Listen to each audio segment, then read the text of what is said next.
Bonjour, maître Jacques Vergès, merci d'être notre invité. On va parler dans quelques instants d'un spectacle, puisque vous êtes sur scène dans un théâtre à Paris, ce qui est inattendu, mais pour un avocat comme vous, qui a toujours été à l'endroit où on ne l'attendait pas, c'est presque pas une surprise, un serial plaideur. Mais avant, je voudrais vous demander quand même, comment va votre client, monsieur Gbagbo, en Côte d'Ivoire? Parce que tout le monde a quand même raconté cette histoire où vous êtes allé là-bas avec Roland Dumas. Les commentaires vous ont blessé, on a dit c'est la revanche des papilles. Non, les commentaires ne m'ont pas blessé. J'ai un très grave défaut. Je peux être accessible au mépris. Et quand je suis insulté par des gens que je méprise, pour moi, c'est un bonheur rare.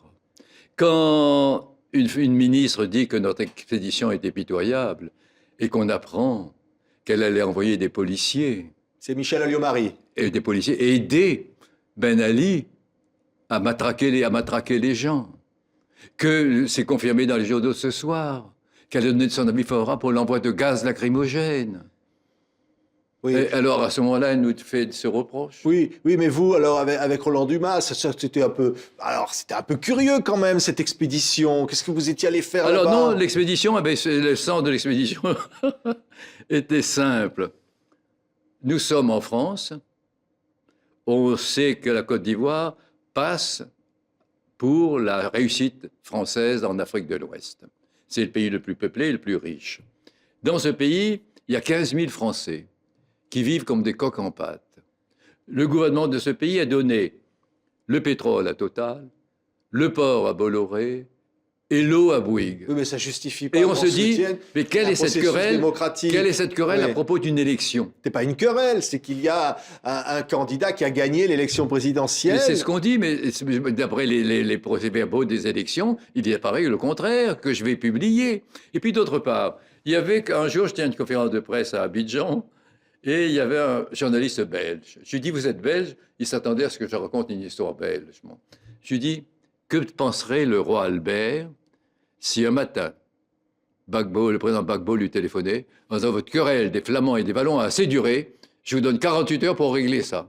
Il dirait, ce type est fou.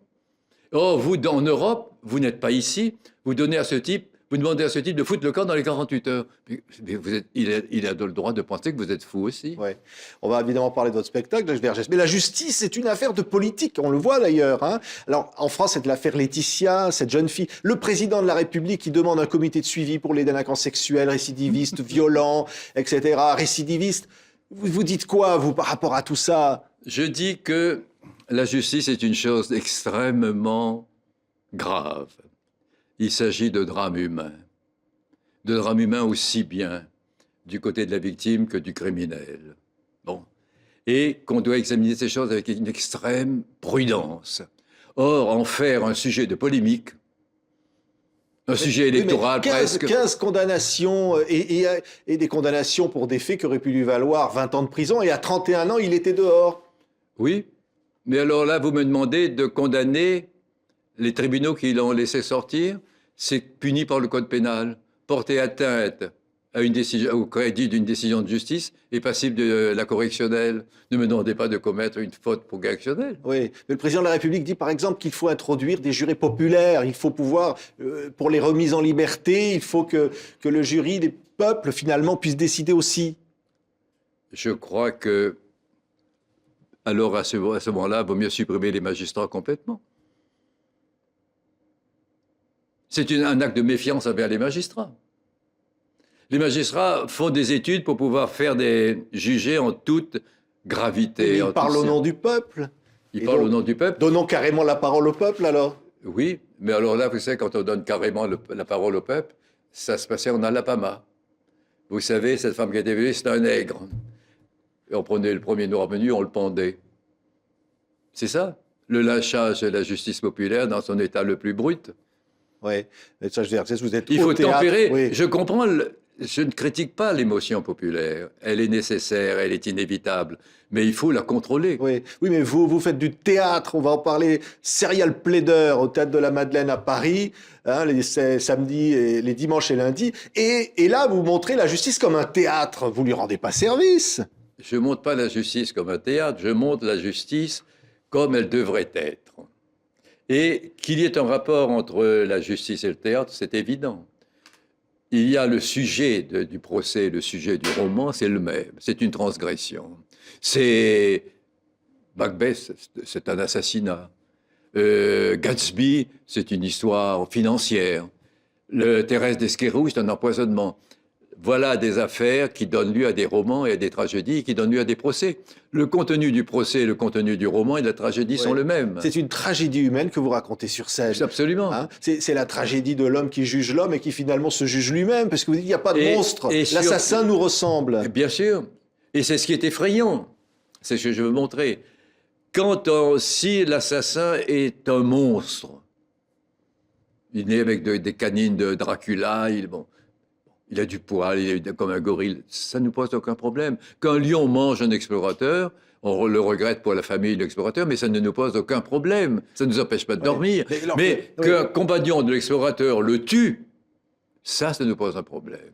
Oui. Et donc, ce sont les victimes elles-mêmes, c'est pas l'avocat, ce sont les victimes elles-mêmes qui disent là-dessus, qui sont les plus lucides. C'est Primo Levi, écrivain italien, juif, déporté par les nazis, qui en retour écrit ses mémoires et dit « Nos bourreaux, hélas, n'étaient pas des criminels nés, ni des monstres, mais des hommes ordinaires. » Ouais. Bon. Mais vous dites, et c'est ça qui est effrayant. Les victimes et les assassins sont liés, vous dites. On ne peut pas les mettre sur le même plan tout de même. Mais on ne les met pas sur le même plan, mais il y a, manifestement, il y a quelque chose qui les a unis dans le procès.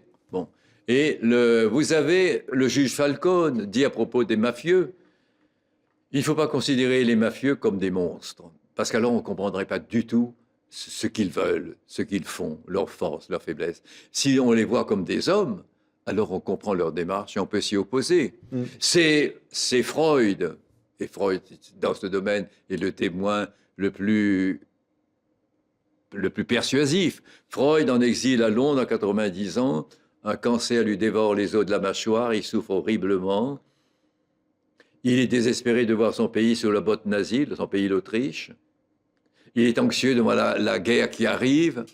Et il écrit à son ami Arno Zweig, qui lui s'est réfugié en Palestine, plutôt que d'écrire des romans de fiction. Tu ferais mieux de faire l'analyse d'un nazi.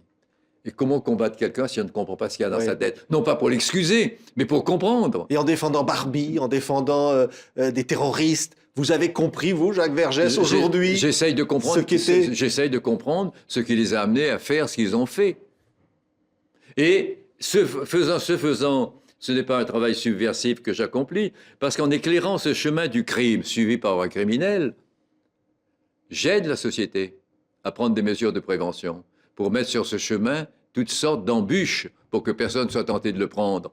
Et ce faisant, moi, avocat, mon rôle n'est pas de juger, d'acquitter ou de condamner. Mon rôle est de comprendre ce qui a le chemin suivi par un homme semblable à moi vers un crime que je réprouve. Hippocrate disait « Je ne soigne pas la maladie, je soigne un malade ». Merci d'avoir été notre invité.